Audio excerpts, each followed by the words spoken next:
Sebelum waktu berani berdetak, sebelum ruang terbuka sebagai panggung kehidupan, dan sebelum cahaya pertama menyentuh kehampaan, telah hadir satu kekuatan yang tak tergambarkan oleh bahasa. Bukan karena kekurangan, bukan pula karena kebutuhan.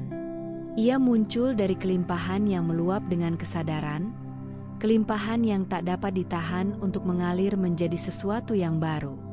Inilah asal mula dari segala realitas, kehendak yang tidak berwujud namun mampu melahirkan seluruh ciptaan. Tuhan, sebagai sumber dari segala yang ada, tidak mencipta karena keharusan. Ia tidak terikat oleh waktu, sebab waktu sendiri adalah bagian dari rancangannya. Dalam kemurnian kesadarannya, Tuhan memilih untuk menyatakan potensinya dalam bentuk-bentuk kehidupan. Namun yang dinyatakan bukanlah hasil akhir, melainkan proses yang hidup, ruang yang terus berkembang, gerak yang tidak pernah selesai. Di sanalah kehendaknya mulai bekerja, bukan sebagai kuasa yang memaksa, tapi sebagai panggilan menuju kemungkinan yang lebih tinggi. Bagi mereka yang bertanya tentang asal mula segala sesuatu, para nabi, filsuf, pencari makna, semua telah mendekati satu kebenaran yang sama. Kehidupan bukan peristiwa acak. Ia adalah manifestasi yang disengaja dari kesadaran tertinggi yang sedang memperlihatkan dirinya melalui pertumbuhan. Segala yang bernyawa, segala yang bergerak, tidak lahir begitu saja. Semuanya membawa jejak kehendak yang menuntun mereka untuk menjadi lebih dari yang mereka kira. Kehendak itu tidak hadir sekali lalu lenyap. Ia terus melintas dalam setiap momen, dalam setiap perubahan. Ia tidak menunggu peristiwa besar untuk bekerja. Dalam kelembutan napas, dalam percikan ide, dalam langkah diam yang diambil seseorang untuk memilih kebaikan, kehendak itu aktif, membentuk jalan yang tidak selalu terlihat mata, namun nyata bagi mereka yang mau memahami kedalaman hidup. Banyak yang mengira Tuhan menciptakan dunia sebagai produk jadi. Padahal semesta ini bukan karya selesai, melainkan medan pengembangan. Di dalamnya, segala sesuatu diberi peluang untuk berkembang, disempurnakan melalui pengalaman, dipoles melalui waktu.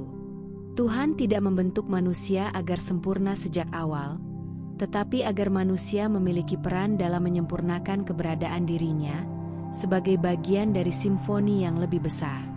Tujuan hidup bukan terletak pada satu titik pencapaian, melainkan pada arah yang kita pilih dalam setiap keputusan sadar.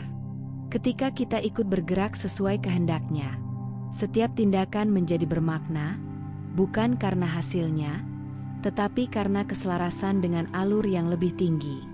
Dalam kesadaran seperti inilah manusia tidak hanya menjalani hidup, tetapi juga memahami kenapa hidup harus dijalani. Dalam rancangannya, Tuhan menyusun segala unsur penciptaan seperti orkestra. Setiap instrumen memiliki peran.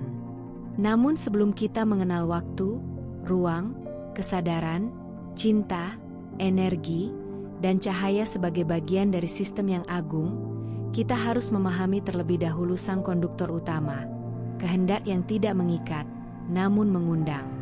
Kehendak ini bukan jalur lurus yang kaku, melainkan aliran yang mengikuti bentuk terbaik bagi pertumbuhan. Ia mampu menyesuaikan arah tanpa kehilangan tujuan, mampu menyentuh yang lembut tanpa kehilangan kekuatan. Ketika manusia memahami bahwa ia adalah bagian dari alur kehendak ini, maka hidup bukan lagi tentang bertahan. Ia menjadi proses menyatu. Manusia tidak sekadar mengejar keberhasilan pribadi, tetapi turut memperindah harmoni ciptaan. Dalam pilihan yang jujur, dalam perjuangan yang tulus, manusia ikut menyusun gerakan dunia menuju arah yang lebih sadar, lebih adil, dan lebih murni. Kehendak ilahi adalah dasar dari segala gerak eksistensial. Ia melampaui aturan, melampaui ruang, melampaui hasrat. Ia tidak hadir untuk diperdebatkan, tetapi untuk ditemukan melalui pengalaman yang jernih. Setiap langkah hidup yang dijalani dengan kesadaran, adalah langkah menuju penyatuan dengan kehendak yang sejak awal menyala di balik segala wujud. Disinilah manusia menemukan tugas terdalamnya. Bukan menjadi makhluk sempurna, tetapi menjadi makhluk yang terus menyempurna. Bukan untuk berhenti pada pencapaian, tapi untuk tumbuh dalam keheningan batin yang mendalam. Karena dalam Tuhan, tiada ujung. Yang ada hanyalah gerak menuju bentuk yang lebih utuh, lebih sejati, lebih mencerminkan kemuliaannya. Dan dari satu percikan kehendak itu, lahirlah seluruh perjalanan semesta.